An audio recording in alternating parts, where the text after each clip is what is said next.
streaming on Facebook. Welcome, everyone. We are so happy that you are here. My name is Judy Mark. I'm president of Disability Voices United, and I realize it says SDP team on, so I'm going to rename myself so people know who I am.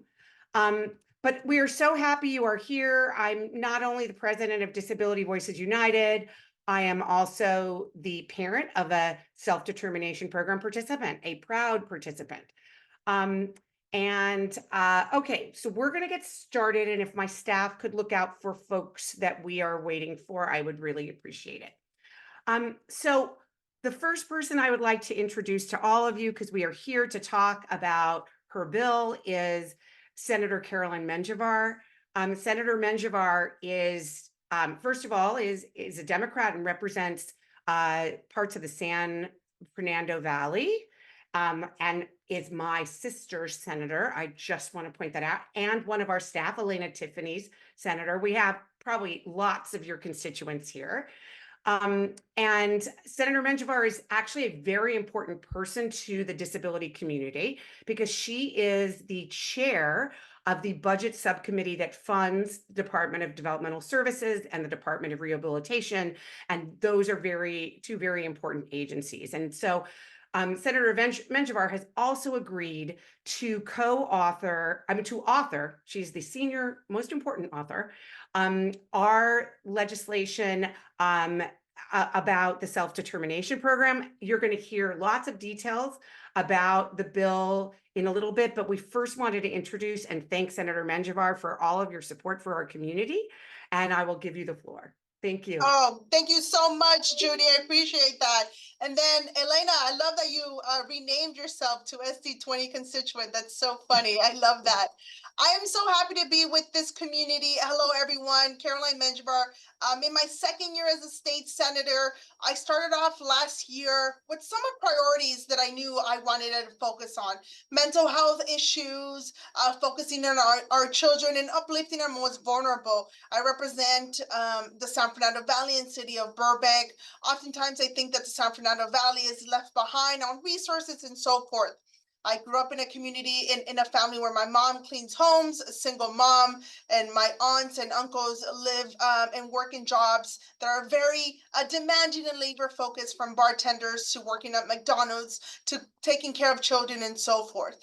I will be honest with you, this is a community that I did not have a lot of experience with. It wasn't until my wife's nephew, my nephew by marriage, was born, and then later we saw that he was nonverbal and was diagnosed with autism. He is 6 years old now and still nonverbal with autism. And I saw how my brother-in-law navigated that system, or attempted to navigate that system.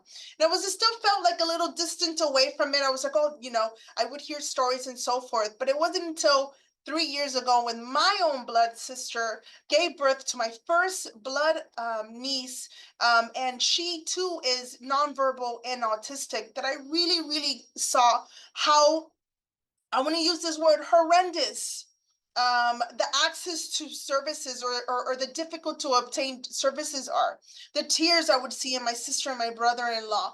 And becoming a state senator, I thought, okay, I'm in a role where how can I help uplift my sister and my brother-in-law and their families? How can I extend that help to the rest of the community of IDD? I was appointed to the chair of Sub 3, as Judy mentioned, that oversees every single dollar that is spent down to regional centers, every single dollar that is spent down to adult day programs for our adults who are in the IDD population, anything related to that. And I dived in a lot more. I held a hearing on IDD last year in Sub 3, and I was just blown away of anger, frustration about how us as a state that leads on so many different things was falling behind in this population, in this space. And I went outside of that Sub 3 hearing, and I surrounded myself with community led by Fernando, who represented a lot of parents from my valley, from my district. And I said, I'm going to be standing with you to ensure that together with your loud voices and my loud voice, we're going to ensure that this is done correctly. We got trailer bill language last year for regional centers to standardize so many different things, to streamline, to standardize vendorization. And yet today we still struggle to get social rec services to a lot of our families, because still today families of communities of color are still being questioned of, well, you need to finish this service before you start this, or you need to do this before you start that. And I know we can spend 10,000 hours about talking about what happens when you age out after 3 years old and the lack of services in our schools. But I want to focus on a lot of why I am doing SB 1281. It's because after I had that hearing, I started having more conversations with communities. And I had a cafecito late last year with approximately, I think my biggest crowd there at that time was like 300 people on the Zoom, talking to mostly monolingual Spanish parents, family members representing their youth, and also self-representation, to talking about the barriers that still exist. And the self-determination program came up. And we took notes and we listened, because that's so key for me, is I want to know what's really happening the day in and day out. Because with all due respect, I can't get that from departments. I can't get that from regional centers. The people that are really important to elevate the voices are the people who identify, and also the family members of the IDD population, because that's who really understands the day-to-day, the caregivers and so forth, right? So when I heard that till this day, we have discrepancies about what services are happening, I wanted to do something about that. And I know these statistics, honestly, to your community, to this group here, you hear it all the time.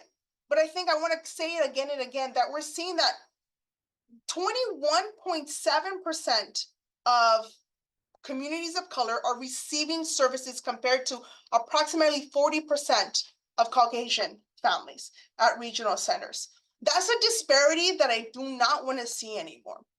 And I'm sick and tired of having to say the regional centers of my area are not treating the families the same way as other regional centers, like in West LA, OC, or other areas that are more affluent. It just should not matter what zip code you live in to get the services you require. This is not a judgment on parenthood. This is not a judgment on anything. Everyone it's an entitlement, for goodness sake, right? We're one of the states, if not the only state, that looks at this as an entitlement. And if it is an entitlement, why do so many barriers exist? I get so angry about this. I'm so sorry, because it just frustrates me how we continue to fail so many of our children when it comes to preventative care measures, when it comes to developmental screenings to get services sooner rather than later, when it comes to Medicare reimbursements for all this. But when it comes to self-determination program, let's do something about that. And I'm so glad to partner with so many of you to have introduced SB 1281 to change and streamline self-determination program.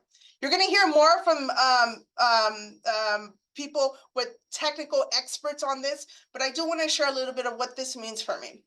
1281 means that as an individual, you're going to have the same authority as so many other people at other regional centers to put together the plan that works for you. That is not a plan put together by a caseworker, just looking at your name saying, oh yeah, I think this works, and hands it back to you saying, I think this plan is going to make you feel autonomous, it's going to make you feel like you accomplished something. No, it's going to, this, and streamlining and fixing the self-determination program, we're going to have you be involved in what makes things work for you, right? That you're going to choose what service is most adequate for you, what vendor to utilize. We're going to make sure that this individualized plan is going to be the right one for you, because we are all different people. We all like different things. We all have different things that we have to adapt to cater our bodies and so forth, or mental stability and so forth. So I want to make sure that you are as successful as possible when you're going through the self-determination program. And through my sub-3 chairship, we're going to hold these people accountable. These people meaning service providers that are doing this because they love this kind of work, but sometimes perhaps forget the process, right? So we're going to hold regional centers accountable. We're going to hold vendors accountable to ensure that they're doing what they're supposed to be doing. My job here is to not just get this bill to the governor's desk, because we're going to get this bill to the governor's desk, but to make sure it's implemented, to make sure that it gets to every single person that it's intended to get to. I am so honored to be part of this group. I'm so honored to be amongst people like all of you. And Judy, I want to say congratulations. I'm so happy to see that you're part of the work group that is now going to put together the master plan on developmental disabilities. The 15-member work group was just, I think, announced last week. I'm excited to see what comes out of that. But here's my hesitancy on that. I just don't want a stack or a binder to sit on a shelf that says these are recommendations.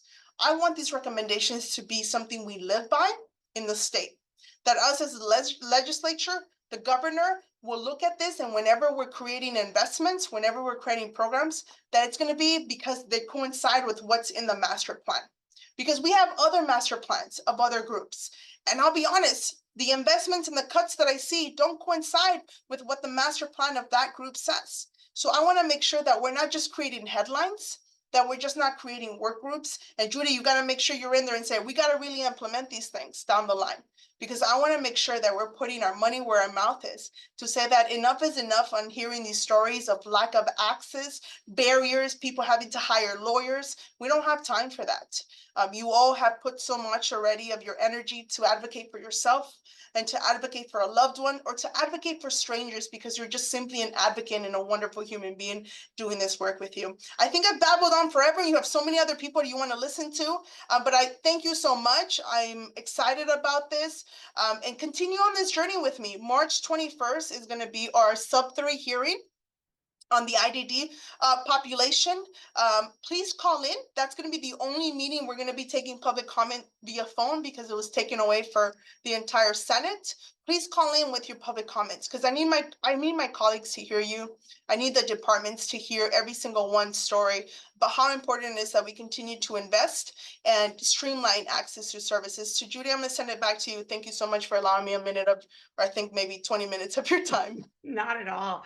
Thank you so much, Senator Menjivar. We are so thrilled that you are in the legislature and are such a champion, and that you're actually a family member. It's so wonderful. And we will see you on March 21st at your hearing. We will be there in person, and we will bring lots of people with us there as well. So thank you so much. You have gotten lots of love in the chat, so you may want to stay for a minute. I'm trying to read it all. Yeah, lots of love in the chat, lots of your constituents in the chat too. So I'd like to now turn it over to Elizabeth Gomez. Elizabeth, are you here? I'm here, Judy. Great. I'm going to turn it over to you now to talk a little bit about why this bill is so important to the Integrated Community Collaborative, why you are a co-sponsor, and why it is also very important to the Latino community.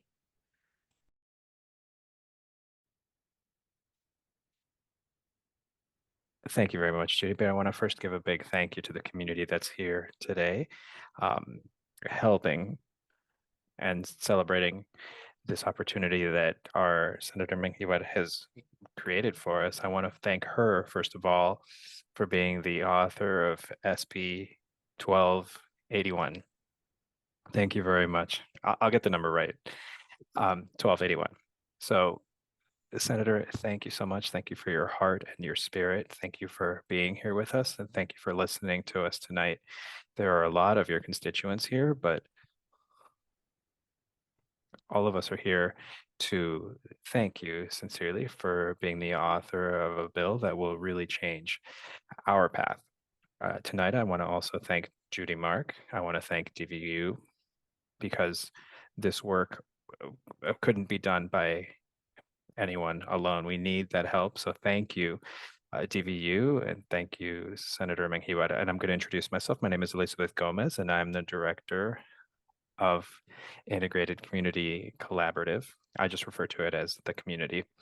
We're part of a community. And so first of all, I'm a mother. I'm a mother of a beautiful Down syndrome boy who picks me up and helps me continue to move forward, like many of us who are here.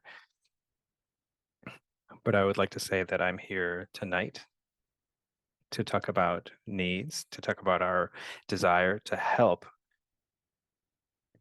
however we can, and so that our community can achieve its dream of continuing on in self-determination. And I think tonight we have to talk about um, what we have before us and why AB 1281 is necessary. And so I would like to briefly share the great importance for us of being able to dream of an equal world full of opportunity for a better life for our children and our families. And self-determination is a great opportunity, and it's the path for improving lives. There's a lot of interest in the community, but many barriers or obstacles exist, which oftentimes make it impossible for families to participate within reasonable timeframes. There are policies and regulations that are different for each family, so there isn't anything uniform in terms of implementation across different regional centers.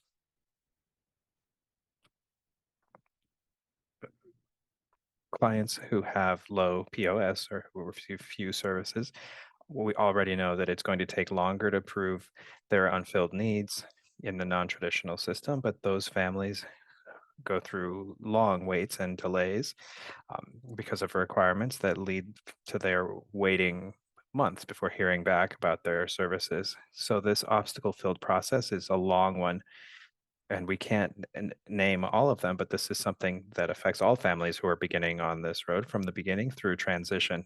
It can take to up 3 months or longer to get a budget. It can take 3 months or longer to get a certified expense plan by the regional center. And so the plans that end up being approved are only when they meet the regional center's requirements. None of those regulations that each regional center imposes has something clear in writing.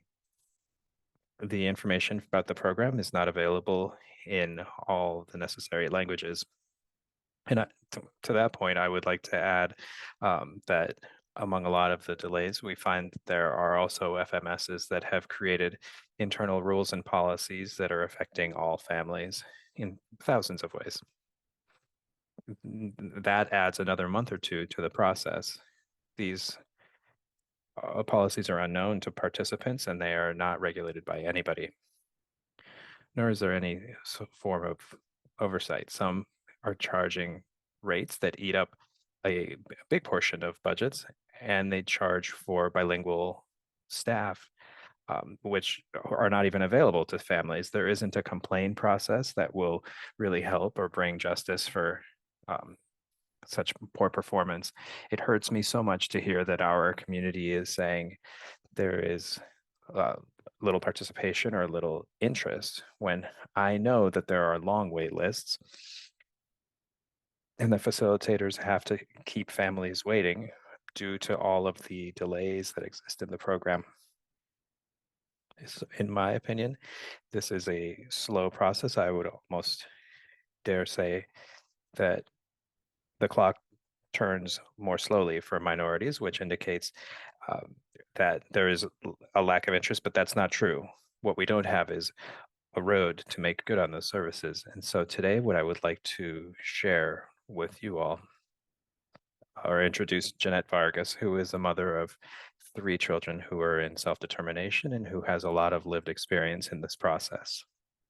And I hope that she is able to share the obstacles that they have faced, which are not unique to their case. These are things that many of us can relate to. Jeanette Vargas, hello, and thank you for being here with us. It's a pleasure, and I also want to welcome your daughter. Thank you.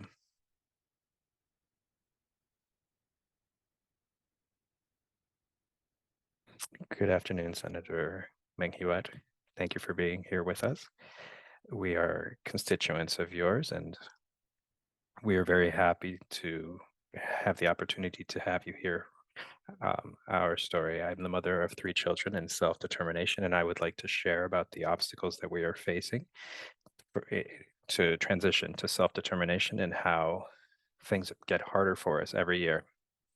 But I would also like to share how amazing self-determination has been for my children. Two of my children won a lottery for being the first 2,500 participants.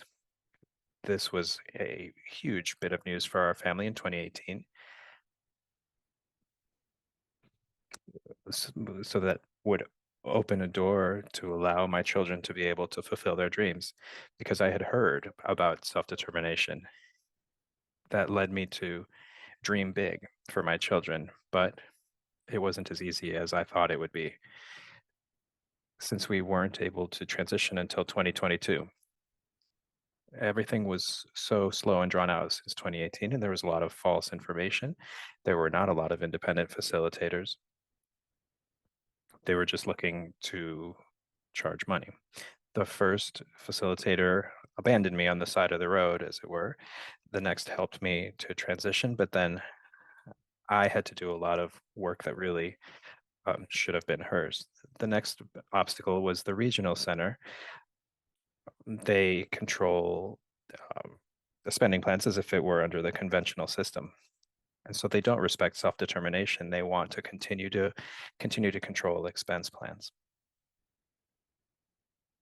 When we were finally able to transition in 2022, 4 years after having been chosen, another big obstacle was the FMS and how long they take to hire workers and vendors. They don't return calls, they don't make payments timely, and they establish their own rules. But I am now going to talk about big achievements thanks to self-determination. My daughter Sidlali, who is here with me, is going to Cal State Northridge and is about to finish her second year. All of this is thanks to self-determination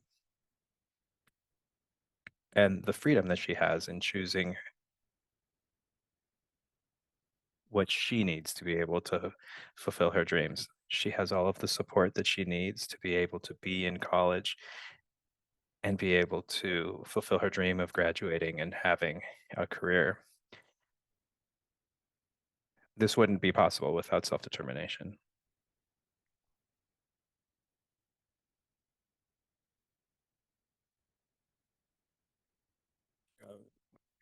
She is now able to get that support that she needed, and she is happy, and I am too.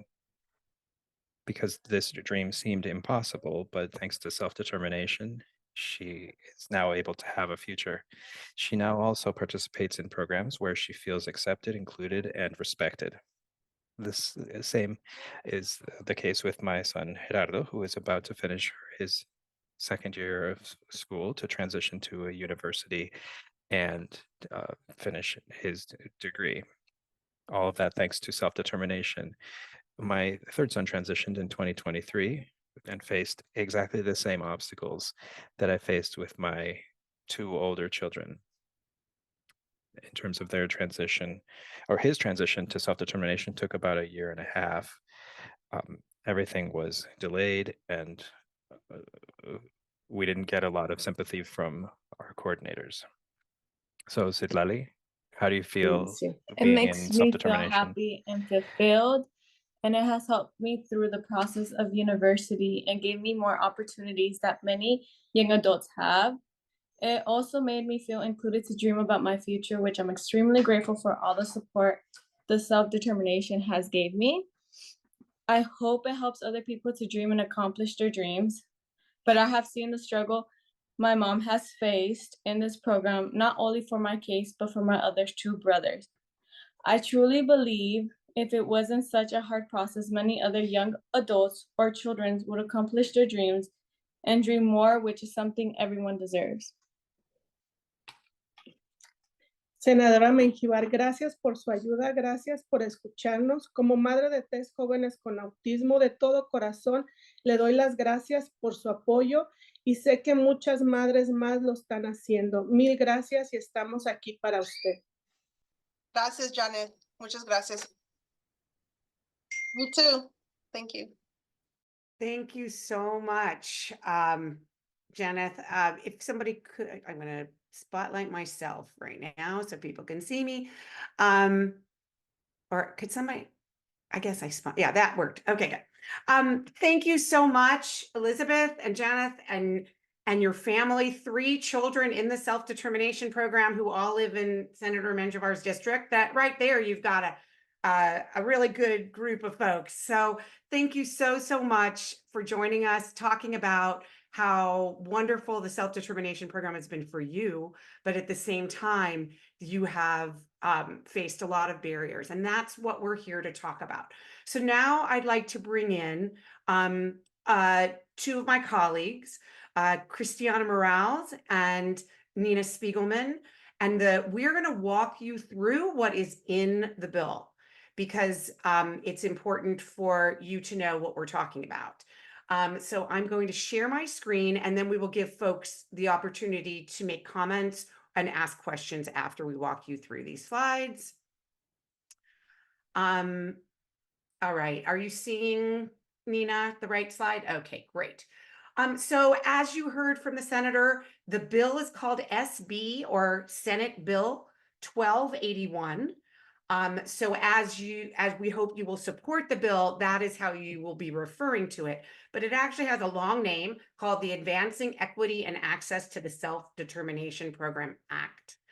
And so it's authored by Senator Menjivar, and it's co-sponsored by Disability Voices United and the Integrated Community Collaborative. So let's walk you through some of the features. And we are showing you this information based on the 5 principles of self-determination, because one of the things that's very important is that the program fulfills its promise of the 5 principles of self-determination. If any of you have ever attended your regional center's local advisory committee, they are responsible for ensuring that their regional center is abiding by these 5 principles. So we've divided up the provisions of the bill, and I will make sure we get into the chat. I'll make sure I get it into the chat while my colleagues are speaking. A link directly to the bill so you can read the language yourself, as well as I'll get in the chat the fact sheet that Senator Menjivar has put out about the bill. So we'll get that in the chat for you in a second. So the first principle is freedom. People say it's the most important principle. I kind of love all 5 principles, but it is first. And the basic goal of the bill is to make it easier for everyone to access the self-determination program and to reduce the racial, ethnic, and geographic disparities that we see. So we see a lot of differences between the way that Latinos, in particular Latinos and African Americans, and whites, and the way that whites and Asians are able to access the program. Because what we know is that Latinos are significantly underrepresented in the number of people in the self-determination program. African Americans are also underrepresented. Asians and whites are way overrepresented. So what we want to do is try to even this out and ensure that everyone has access to it. We also see that at some regional centers, they have very low participation in the self-determination program. I'm talking about, we've seen this at Redwood Coast, at Tri-Counties Regional Center. We've seen it at Inland Regional Center and many others. None of the regional centers are doing very well in participation, but there are some that are doing significantly better than others. So here are the provisions that we're talking about. We are ensuring that participants have the right to choose their services, providers, and goods. And that's a basic thing you would think would be in the original law, but we are spelling it out more clearly. We specifically say in the bill that regional centers must respect participants' choice of providers. So that means the regional center can't say to the participant or the family member, do you really want to use that person? Or do you really want to use that agency? I think you'd be better off using this cheaper agency down the street or this other agency that we know and are familiar with. You have a right to choose whom you want, obviously within certain rules. And those rules include that a person can't have a criminal background, and that your services must be included in the community. And we'll get to that more in a little bit. Another feature of the bill is that we specifically say that the services and the items and the supports that you purchase through the self-determination program are not required or required to be the same as or limited to the services that are offered in the traditional system. So for many of you who are in the program or know a lot about the self-determination program, you know that a person's individual budget is made up by the kinds of services that are provided in the traditional system. So you may have behavioral therapy or a day program or social skills training.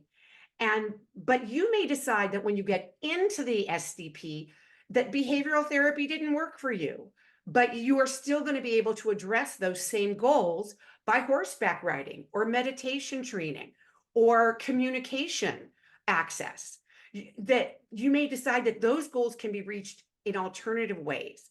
So all of those regional centers who are now claiming that you can draw a direct line between what's in the budget in the traditional system and what is in the spending plan, that it will be made very, very clear that that's not the case. By the way, it's actually not the case now, but since many regional centers are doing that, we are making it abundantly clear through this bill. So now I'm going to turn it over to Christiana, who will talk to you about the next principle. Hi, everyone. My name is Christiana Morales. I am the Director of Self-Determination Program here at Disability Voices United, and I have a 22-year-old son who is in his 3rd year of Self-Determination Program. So we really went out and we listened to so many people to find out what are the concerns, what are the issues that are going on. And what we heard was that we wanted to make sure that everybody's authority is being respected, that we want to make sure that everyone has access to quality financial management services. So we have a few things under authority, and the first big one is the employer burden rate. If you are not familiar with what the employer burden rate is, it is a term that's really only used in the self-determination program. Other people don't call this the employer burden rate, but what it is there's a percentage that the financial management service charges to pay for the taxes and the sick leave pay and those kind of things that would normally be the responsibility of an employer. So in other words, anytime you work for anybody, the employee pays a certain amount of taxes and the employer pays a certain amount of taxes. So that's what we're talking about when we talk about the employer burden rate. Unfortunately, what we've seen is that there have been other things included in this employer burden rate. And so it was really important to us that this is going to define specifically what can and what cannot be included in this rate.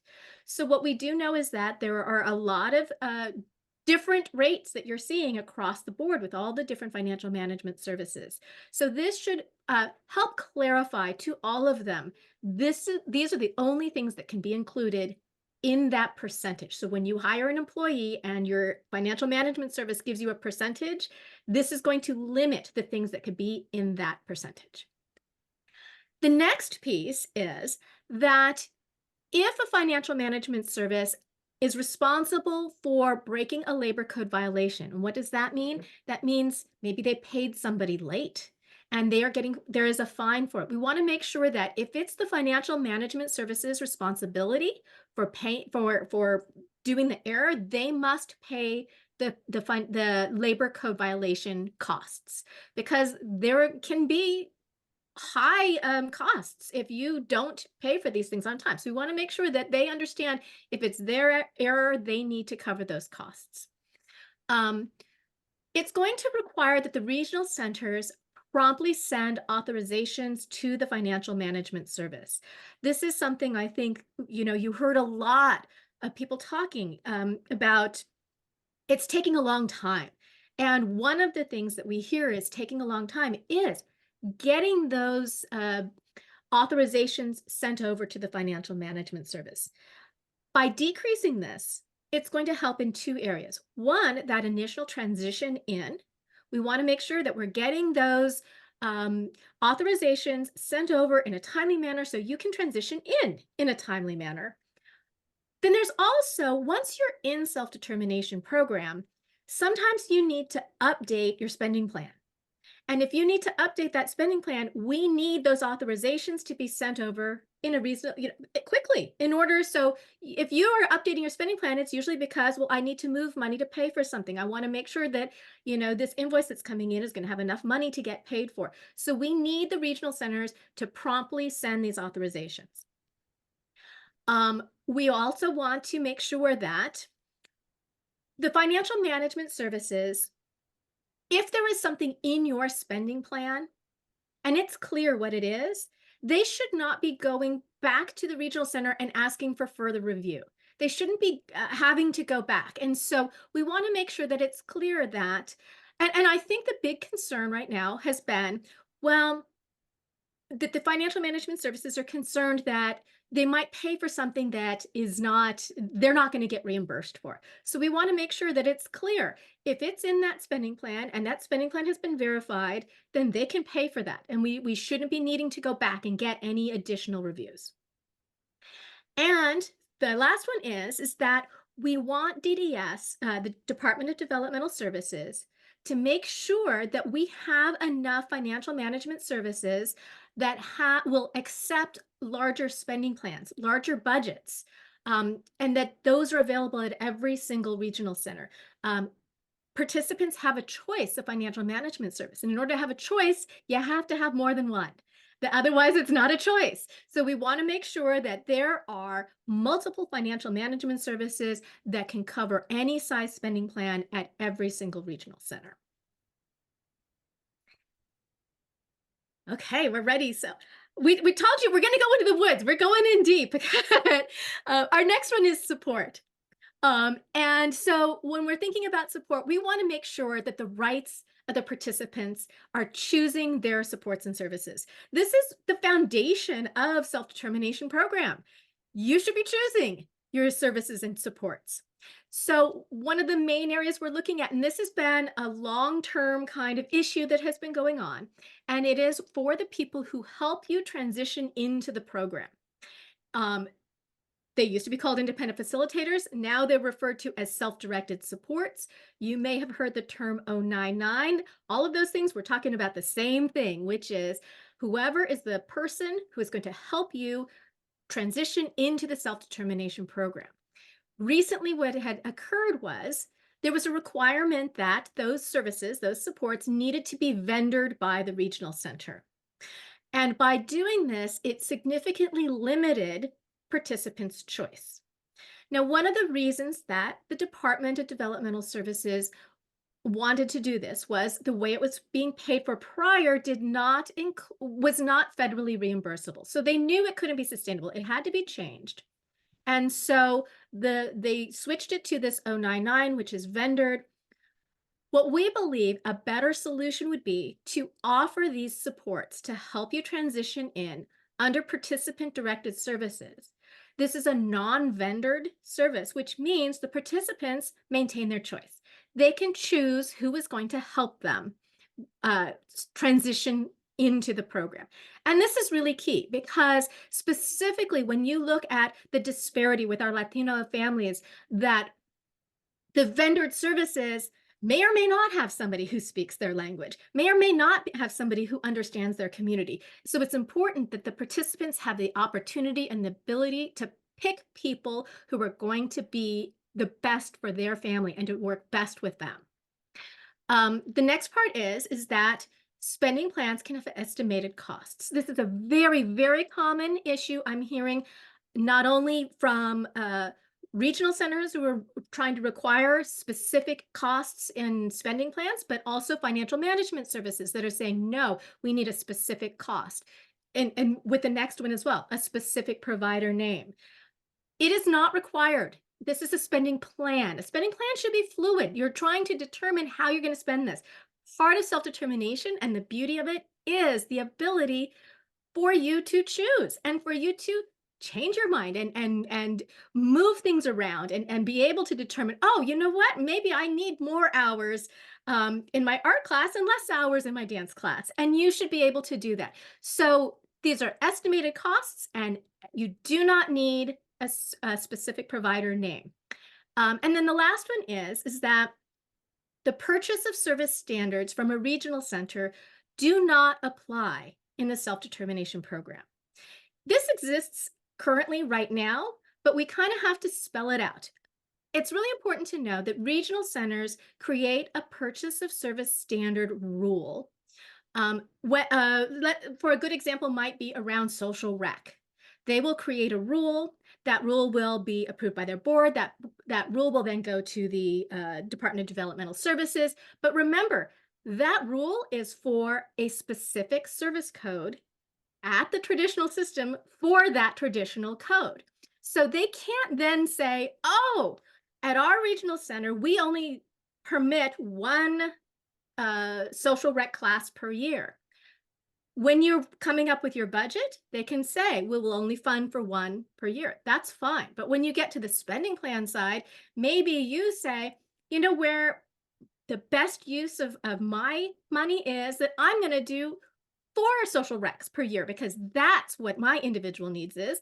And you can absolutely do that. That purchase of service standard does not apply in the self-determination world. So we just we're clarifying that so it's very crystal clear that there is no, those rules don't apply in self-determination. We have one more I'm going to go with you over, which is responsibility. With freedom and authority comes responsibility. But here's the thing. We want to make sure that the participants have the control of their own problem. That responsibility doesn't lie with somebody else. The responsibility lies with the participants. These are the principles for self-determination. So the participants still have to follow the spending plan rules established by DDS. But the regional centers are not going to be, cannot overreach what they can determine for your spending plan. Remember, in the spending plan, the regional center is not authorizing or certifying your spending plan. All they do, they should be doing 2 things. They should be verifying that a generic resource that is available would be used first. So they're going to check your spending plan and say, is there a generic resource that could have paid for any of these items? And they should determine if the items are federally reimbursable. And that's it. So the key word here is only. These are the only things the regional centers should be doing. So I think that this is a really, really important piece when we talk about self-determination and you choosing what's right for you. And then the very last one I'm going to talk about is kind of a big one. Participants assign services and goods only to 3 budget categories. This is a huge one because currently the regional centers are sending over, we talked about authorizations early, those purchases service authorizations. They're doing it for every single service code. So if you want to move any money around, even if it's just $1, they have to close both service codes, open them up. It takes a long time. What this would do is, if you look at the all of the different service codes, they are gathered into 3 main budget categories. So the idea is that the regional centers would fund for those 3 main categories, and any service codes underneath those categories, those are going to be monitored by the FMS, and the money within those can be moved around very easily. So that was our big one in there. That should hopefully significantly reduce time for accessing the money in your spending plan. And I think Nina is going to take over the next slide. So I know, real quickly, there are people trying to get in, and we apparently, this meeting only allows 300 people. So if any of you are getting texts from friends who are trying to get into this meeting, Kira is working on expanding it to 500. So folks will be able to get in, but we will have the recording. Everybody can watch the recording. Okay, go ahead, Nina. Okay, well, I'm glad there's people wanting to get in. This is amazing. Just hearing from Senator Menjivar. And my name is Nina Spiegelman. I'm the policy director for DVU, and I am the mom of a 28-year-old young man with autism served by Regional Center. And he started self-determination on February 1st of, yes, this year, this month. And those time frames that Elizabeth was talking about, I would kill for some of those. It took a really long time, And in working, this bill, all these other pieces that Judy and Christiana, the work that they have put in, all of the pieces of this bill they are a reflection and a distillation of everything we have been hearing over and over and seeing what people are going through. And the work that they put in to make it into a bill, it turned out to be extremely complicated, but at the end of the day, it's really straightforward. And this last piece, confirmation, I think really comes back to what Senator Menjivar was, open with, which is basically ensuring access to equity, equity across the state in your access to self-determination.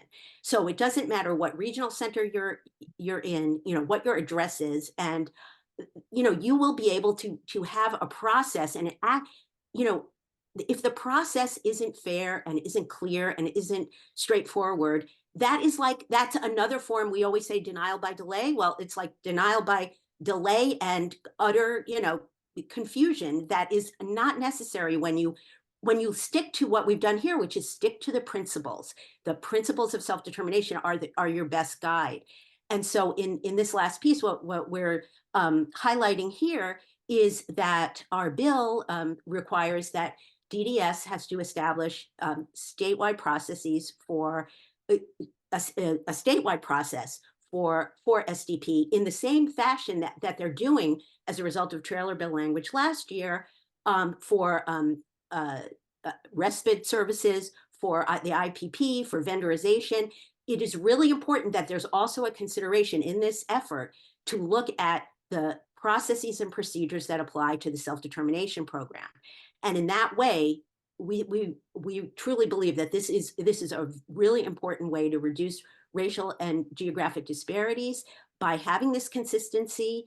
And what the focus is in this effort is to have DDS try. Let's fingers crossed that it is as streamlined as we can possibly make it, but easy to follow processes for participants that look at all the aspects of the process: enrollment, setting the budget, developing spending plans, selecting services and supports, and especially on using FMSs. And this is complementary to all of the details we're talking about beforehand, in having a process that is straightforward, that everyone knows what they're dealing with. And for all of the people that hopefully, the number one beneficiary of this are participants and their families. But as anyone who on this call who's participating here as part of the whole stakeholder world, I think this will greatly benefit regional centers so much, and anyone who deals with multiple regional centers, independent facilitators, and FMSs for sure. Just not having 21 different types of ways of doing things. Even if there is a flow chart, then there's sort of how we really do it here. So I think this is something I think we can all coalesce around and really work on together. So that's what we're doing with confirmation. I just have to say that all of these principles, you just hear them and you just love them all. So, all right, next slide.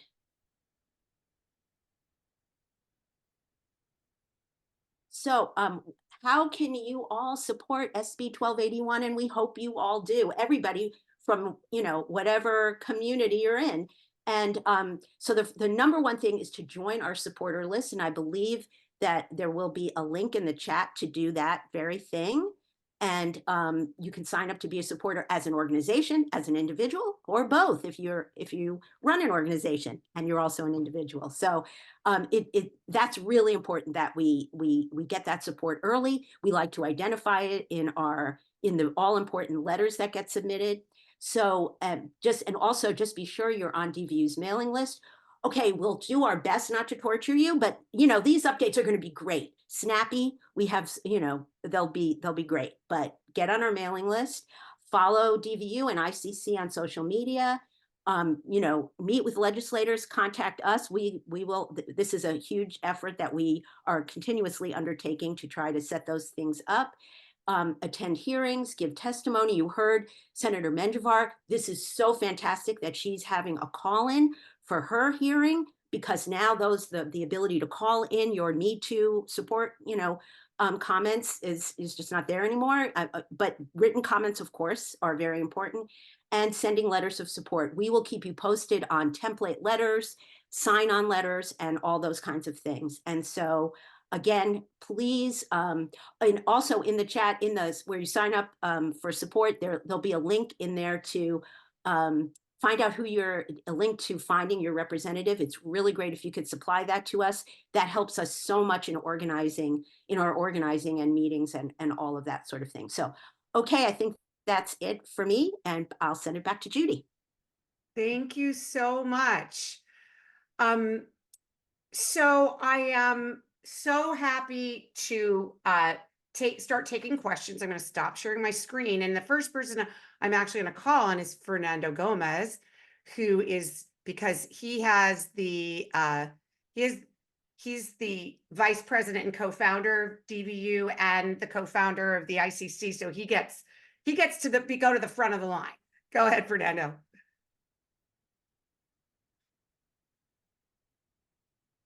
Oh, you're muted, Fernando. Oh, he's not a co-host. Oh, you are? You were a co-host. I don't know what happened. Unmute. There you go. There you go. Okay, good. Yep, pushing. Yeah, thank you, Judy. I appreciate the time to really kind of share a couple of thoughts. But before I even go and what my thoughts are, I want to acknowledge Connie and Harvey Lapin. As well, I sit here and I see our community of over 300, and I know it's going to be a lot more, but unfortunately, we had that technical limitation that it was up to 300. But to see where we're at today in our advocacy and uniting the community and bringing the word up and elevating it to now hearing from somebody like Senator Menjivar, I think that the real winners here is the community. As we hold hands and we come together, we will move this mountain. This mountain does need to move, because it's not just about SDP, but it's about the whole system and how it needs to kind of align itself to be equitable, to be fair. I love what the senator was saying about this entitlement. We don't use that word very often because we're not looking at entitlement, we're just looking at being fair, but she's absolutely right. Why should it be so difficult? But the only way it's going to happen is by what's happening here today. So Judy, thank you, and the DVU's people. I was going to use the word heroes because that's what you guys are. Elizabeth, thank you, and the integradoras for what you do and who you are as heroes as well. And every single one of you here today, thank you, because this is what is going to make all the difference. So thank you, and thank you. Thank you, Fernando. Quick thing, Christiana, or whoever made the form for people to sign up to support the bill, the permissions are closed. So I did not make that form. So do we know who did to open up the permissions? Eric is private messaging me that he did not do that. Daniel did. So I don't know that. Okay, could someone call Daniel? Yes. Okay, that's not a good situation. Okay, thank you. I'm muting you so that you can, and I'll remove his spotlight so you can have that conversation with him. Oh, okay. Okay, great.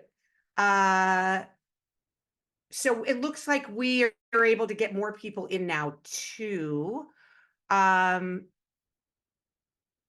Okay, so I'm hoping that means if the ICC could let folks know that we're able to get more people in, okay?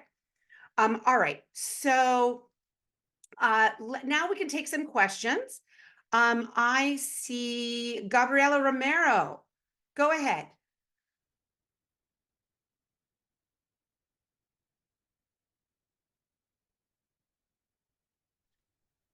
Sí, ¿me escucha? Buenas tardes.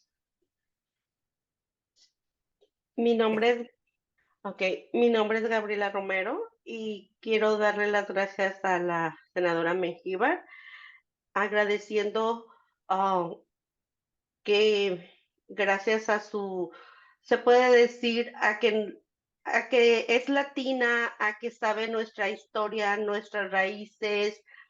eh, la conocí en persona y si todo el mundo tuviera esa mirada, se puede decir, esa es, no sé cómo explicarlo, que miren lo que realmente estamos necesitando. Ella lo miró, me siento muy orgullosa de que lo que nos dijo en persona, él lo esté haciendo y agradeciéndole en el corazón y más estoy muy orgullosa. Yo vivo en su área, en Arleta, entonces me siento muy bien representada por ella. Gracias.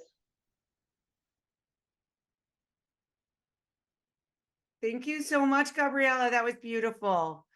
I'd now like to call on Dominica. Go ahead, Dominica. Do you have a question?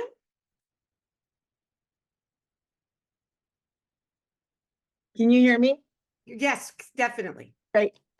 So I guess I was wondering, does this bill address travel at all? Because that's something that's come up for me and other friends that I know who use SDP as far as being allowed to use SDP funds like for travel, like for medical appointments and things like that, particularly if you need to go out of state to see family or take care of medical issues.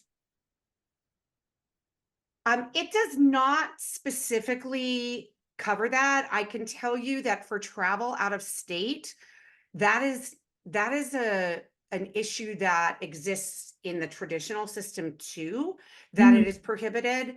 It used to not be that way, by the way, but it's kind of the new rule that so I can tell you that it's complicated. It's something that we could certainly try to bring up with DDS in the future, but it was just something that it was going to be making it very difficult to do in this bill. So I apologize that we can't address that.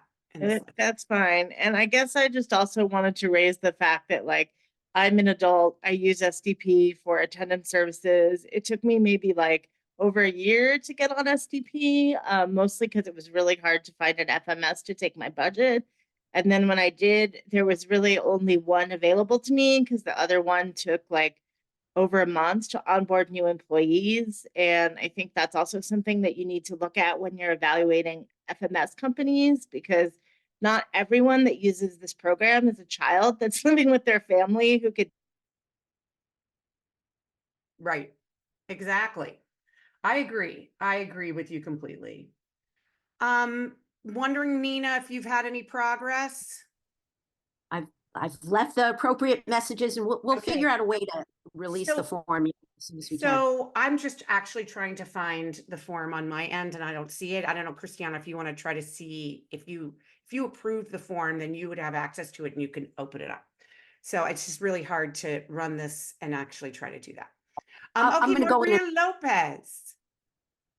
Go ahead, Maria. Oh, go ahead, try again. Somebody muted you right when you, okay, if staff, I'm asking them to unmute, so you don't need to do it on top of me, okay? Go ahead, there you go, Maria. Okay, ready. We're good. Well, first off, I also want to deeply thank you, of course, Ms. Menjivar, for coming here, for being here with our community. And honestly, my point is the following. There are many things going on in self-determination. Really, as parents, I firmly believe that self-determination should absolutely not be so complicated to navigate it. I think it should have a lot of flexibility for everyone, all families who want to transition. However, this is not possible. A lot of families, even if they want to transition, it's taking a long, long time. In addition, what we see is that regional centers unfortunately don't want to accept, they don't want to realize the fact that self-determination is managed with more freedom, more independence. They don't want this to really happen. It's incredible how many barriers we see day to day, the delays that our children have to go through. They have to wait for terribly long, and they have to go through jump through many hoops over and over again. Meetings and more meetings in order to do the process. And we're not even talking about vendors. I'm sorry, FMAs. Honestly, sincerely, it's sad to see what's happening. The FMs, just to consider being able to support a family, they are asking for all of the information and without any guarantees that they are going to be able to support the client.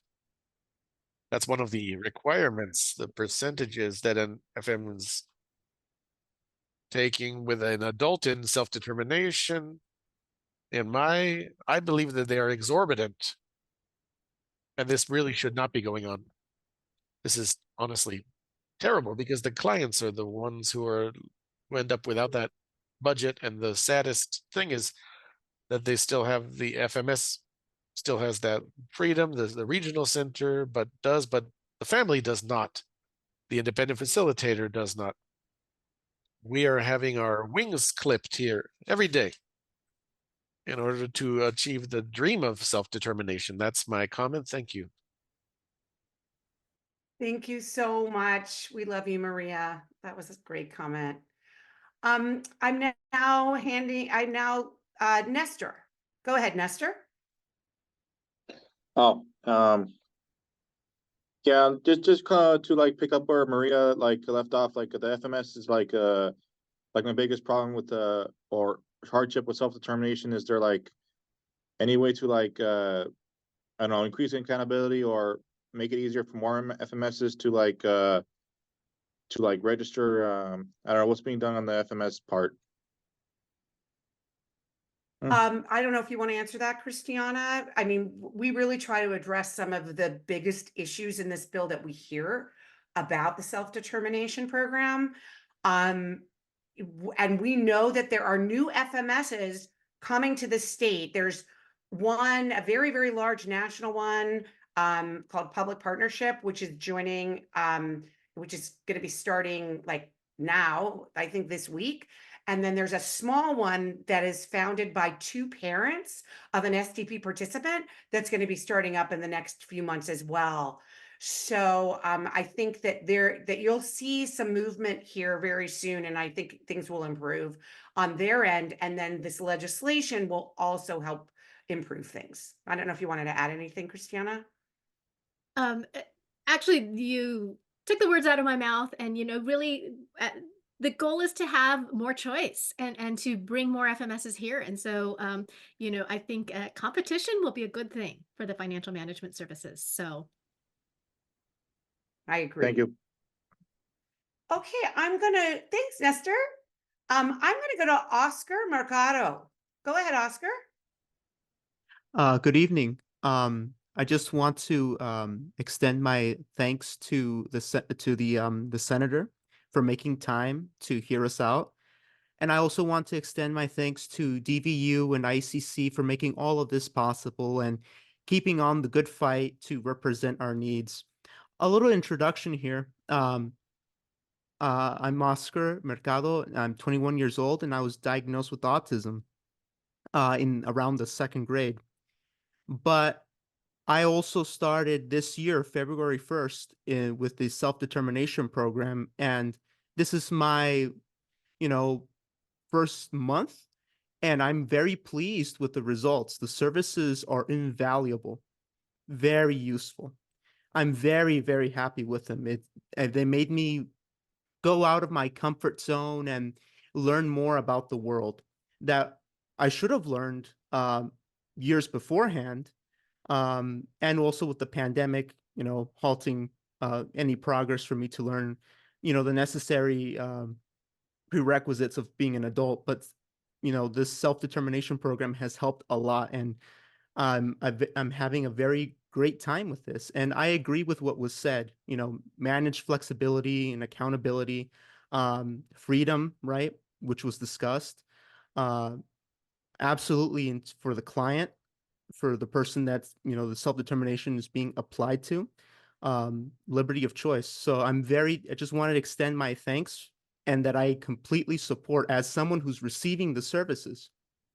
And even though I'm new to the services, I can still see and reap the benefits of it. And, long live self-determination. And I hope that many other people can receive these services as well, and that we're able to promote them to other people who truly need them. So thank you again, ICC and DVU, and keep on fighting the good fight. Thank you, Oscar.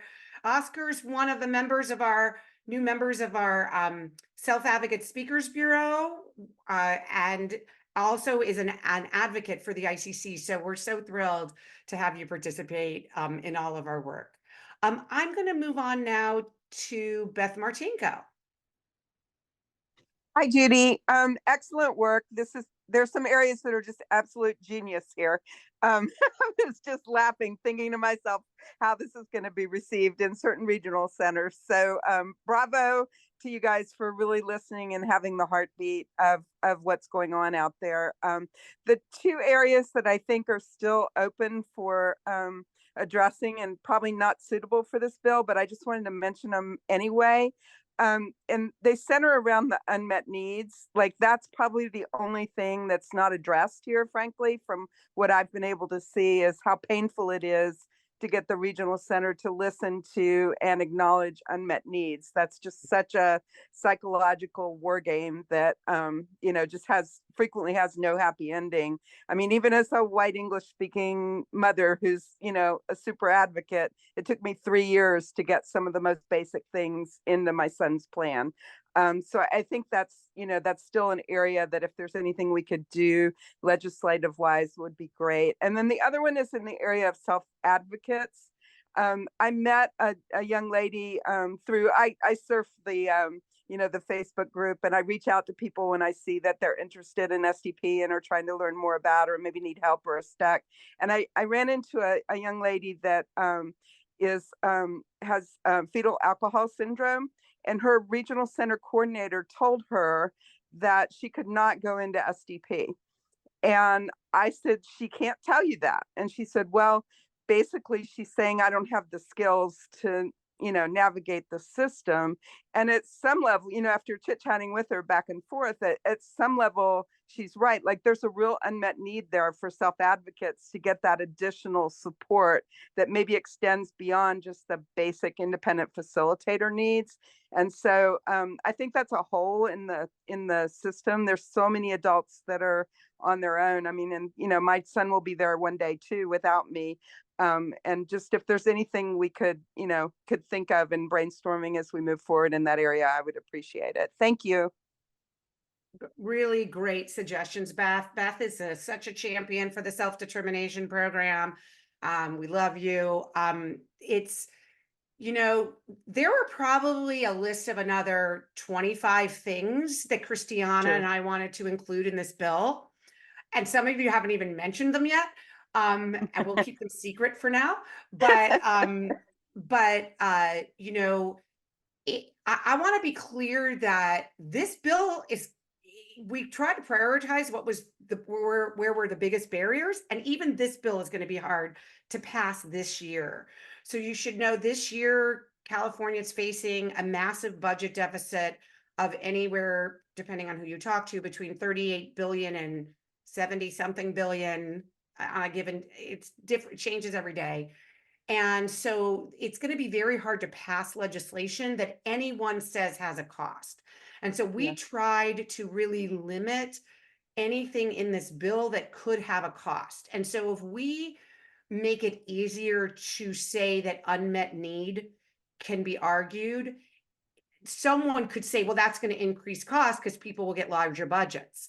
And so that's one of the reasons why we couldn't directly address that. Where we did address it a little bit was to say that DDS is required to create standardized processes across all 21 regional centers.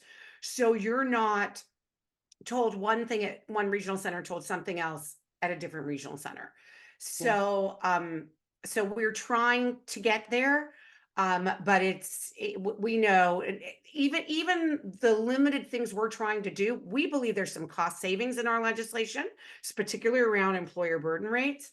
But we also think that anybody at any time could put costs on some other provision. So we have to be really, really careful. Yeah, Thank you. and I agree with you. I think you've just done a Herculean job of hitting, like, it's 80% of the bullshit in the program, which is cost savings in and of itself, right? Like, I could take the 300 conversations I had to go into year 3, it would boil down to 2. Like, it would save so much time and money for the regional center. So that's just awesome. Yeah, I just hope that we can find a way to support the self-advocates a little more, the people that are out there on their own. This particular person's in a foster care family, and they could give a shoot about what's going on, right? Like, they get paid to feed her and clothe her, and like, that's where it stops. And she wants to be an actress, and she wants to get out there.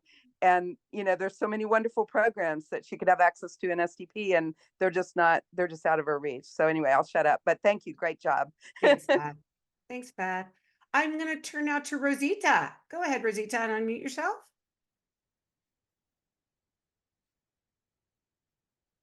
Are you there, Rosita? All right, we will come back to you, Rosita. Oh, there you are. Yes, good evening. Now, can you hear me? Yes. Yeah. Thank you. Thank you, DVU, for being here, for hearing our voice. Thank you to the senator as well, Senator Menjivar. I wanted to talk a little bit about specifically the determined time for transition. There should be rules as well for the FMS, and also for them to have consequences like schools. The time that's been lost, there should be consequences, and also compensation for the clients should be done for the time lost when people were not doing their jobs properly. Also, we want there to be more increases for the FMSs since they are charging a lot for our children's plan. And yes, to self-determination. My son is in self-determination, and thank you for all of this. Thank my son. He's going to college now. Thank you, self-determination. And I also wanted to ask Ms. Menjivar to support us with that, because that helps us a lot with our families. Continuing with this Zoom, thank you so much, and thank you for hearing our voice. Thank you. Thank you so much, Rosita. Jason Santos, go ahead. I wanted to give thanks to the self-determination. I am part of the self-determination, and I want to say thank you for all the services. Before being part of self-determination, I was in a really bad spot. I was I was always at home. I was dealing with a lot of depression, and I wasn't even in school, and I also wasn't playing water polo. I had a tough time, and I was pretty much lost until I got into self-determination. It helped me get really better. You know, I was able to get happier. I was able to go out more. I was even able to get back to school and play my favorite sport, which is water polo. And I really want to appreciate self-determination for getting my life back in control. And I'm really thankful for that. Thank you, Jason. That was amazing. I am loving how many self-advocates and SDP participants we have at this meeting. It's fabulous. I also want to thank our amazing staff member, Fidelia, who got a form ready for us, for you all to fill out. And I just put it in the chat, and I will keep putting it in the chat repeatedly. And so we apologize that it was delayed. And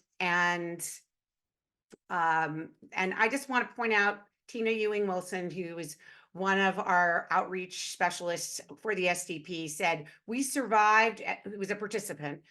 We survived before the SDP, now we live. And if any of you ever have a chance to hear Tina speak about the self-determination program, it is super great. Okay, oh, they're still saying they need permission. I'll work on this in a second. Let's move on to Geso. Go ahead, Geso. What's happening here?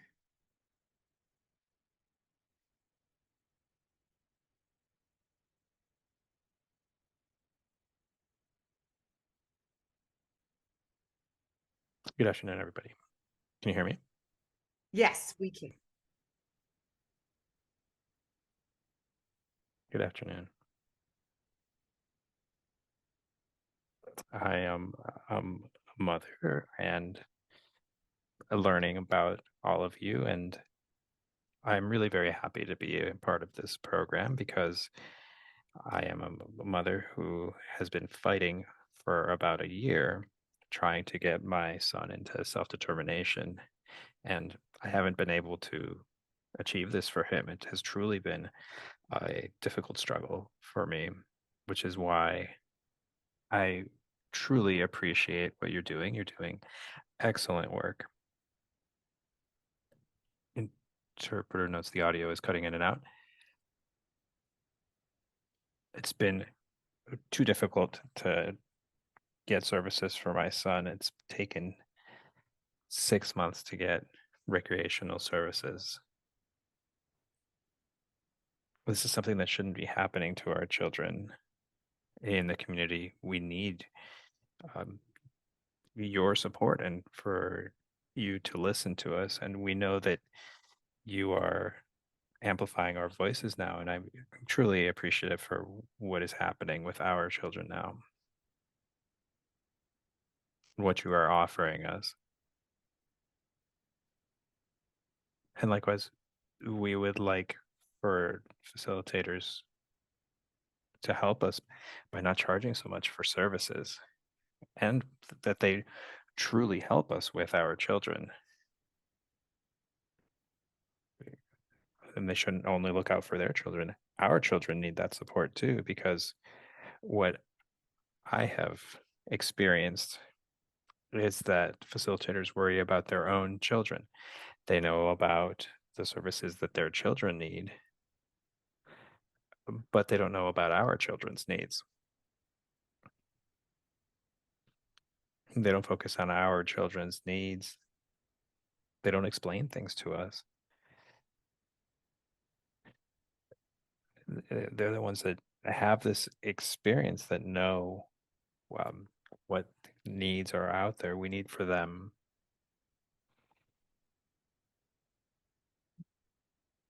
to explain things better to us because we don't have that experience as parents. And so I want to thank you again for everything that you're doing. Thank you from the bottom of my heart, truly. And thank you for this time. I truly appreciate it. Bye. Thank you so much, Geso. If you would like to connect with the ICC, they would love to help you. Please send your contact information to Elizabeth Gomez, or you can put it in the chat, okay? We want to be able to help you. Thank you. I'm now calling on Ruby Saldana. Go ahead, Ruby. Hi, hi, Judy. Hi, everyone. This is something that I'm always controversial, but I want to know what can we do to make this happen? Because this is not the first time that we are, as a community, we're sick and tired that they're telling us, oh, don't come and complain. Tell us how we can help you. And we propose something and then they kill it. So what else we can do? Because this is not the first time that we're gonna bring this is the problem, but this is the solution now. Here it is. But at the end of the day, oh no, take up this. We're sick and tired of that, Judy. You know that. How many hours you have been writing this, how many hours we have been in those meetings, how many hours as a parents and others have no access to self-determination yet. What can we do to make this happen? Because we have to have a plan B. And personally, I'm not gonna accept no as an answer like the last time, because this should happen and right now. I agree with you. Everything. I always agree with you, Ruby. So, but thank you so much for everything and all that you do as a leader in our community. I think we might have fixed the form.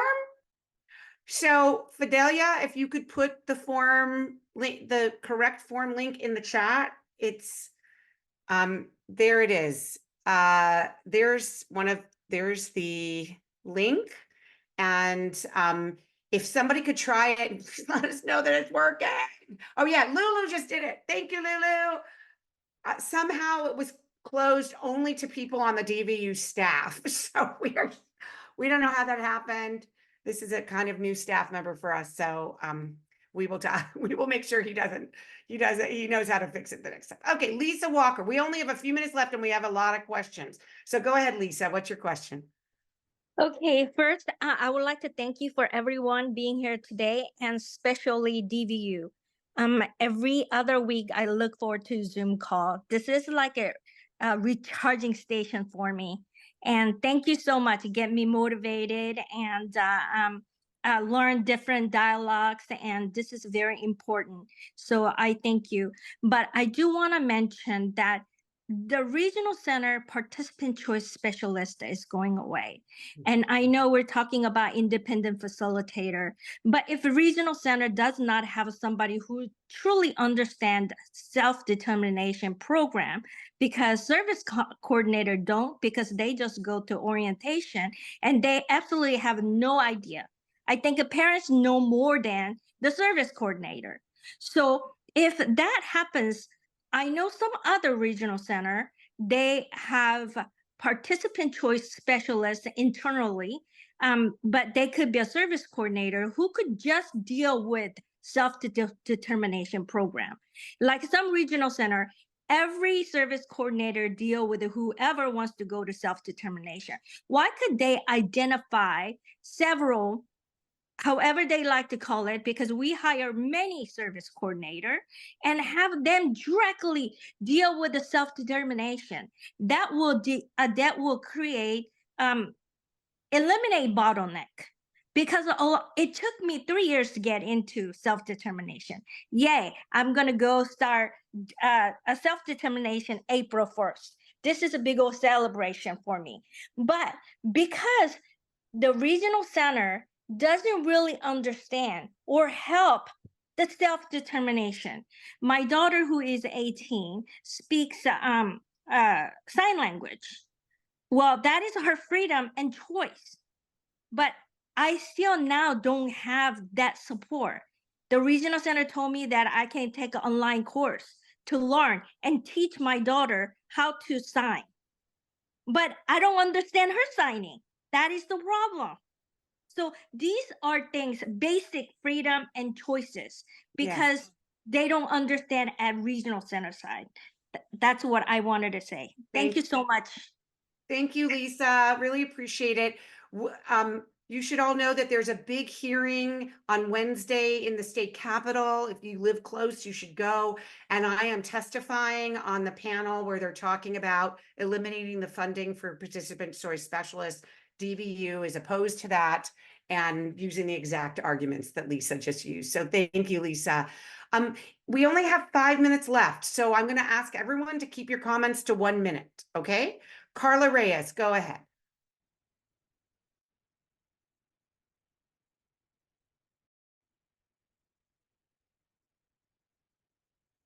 Hi, good afternoon. Can everybody?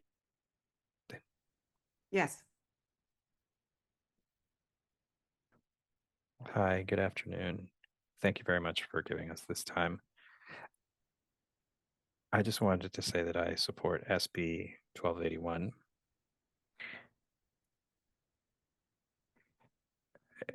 And I would also like to weigh in and say that it takes too long for clients in second and third year of self-determination, and they're being left in a sort of limbo. I live in this area and I support all of this, but this is my lived reality, like many other people who are going through the same thing that I'm going through. Thank you very much. Thank you so much, Carla. We're going to move on to Maria Cabrera.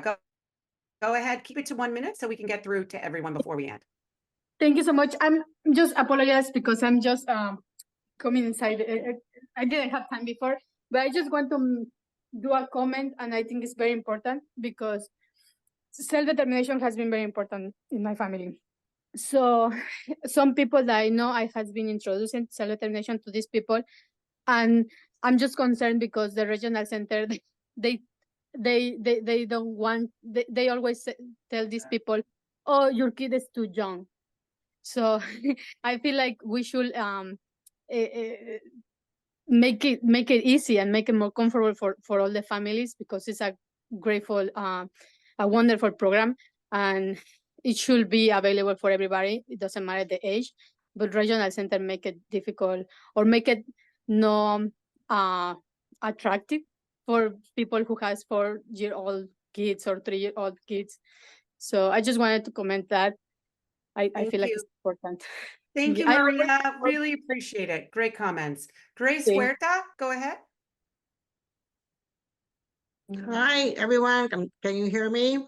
This Yes. is Grace from the, I just wanted to say that I am in the Central Valley, Bakersfield, huge geographical area, but count on our support. We are positioned. We have been working very hard on some of these issues, and but we are trying to prioritize as well. But I know I've had a conversation with Elizabeth not too long ago.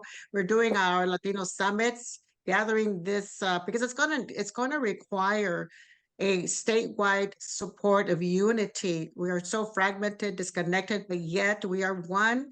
And the state, in order for this to be to achieve a success, and it will, I wholly believe that we can be successful with unity, because we as families do.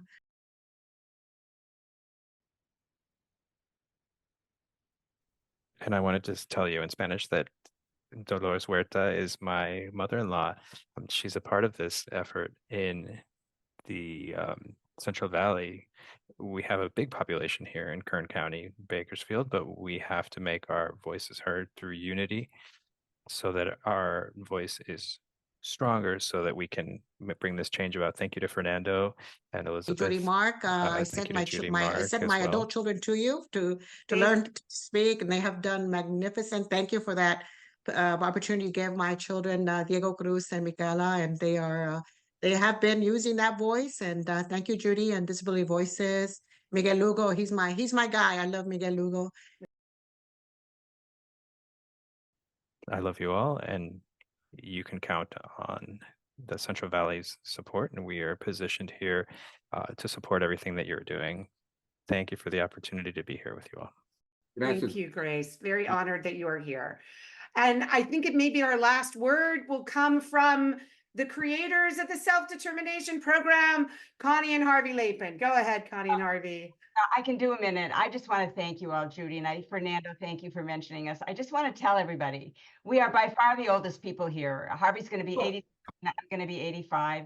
Our son's going into his fifth, oh my God, see, in self-determination, and we can do it. We're not giving up. We're here. We're going to be here until the last breath we take. We have a wonderful team. Your comments are brilliant, and I appreciate every one of you. And just don't give up. That's all I want to say. We have a lot to do, and they're not going to tear us It's an down. old saying, power to the people. So thank you, everyone. And Judy. Thank you, Connie and Harvey. And Harvey, you're looking very snazzy. Yeah, he's all dressed up. That's all I got. I love it. I love it. Well, I'm sorry we had to rush through the end of the questions. I think we got through almost everyone. And I just want to thank Senator Menjivar again. I'm going to bring in Elizabeth in case she wants to say anything at the end. But we want to thank our presenters, Senator Menjivar, our wonderful interpreters in Spanish and Korean. Elizabeth, did you want to say any final words? All I have to say is thank you. Thank you for being here tonight. Thank you for your support. And thank you, as always, to DVU for all of this amazing years-long work. And thank you to the community, because this truly would not be possible with anyone working alone. Thank you to the senator, and thank you to everybody. Good night. Thank you, everyone. We'll have a recording of this for those folks who couldn't get in earlier. And we look forward to hearing from you to get support for this bill. Take care and come to our SDP Connect on Wednesday. You'll hear more. Take care, everyone. Good night.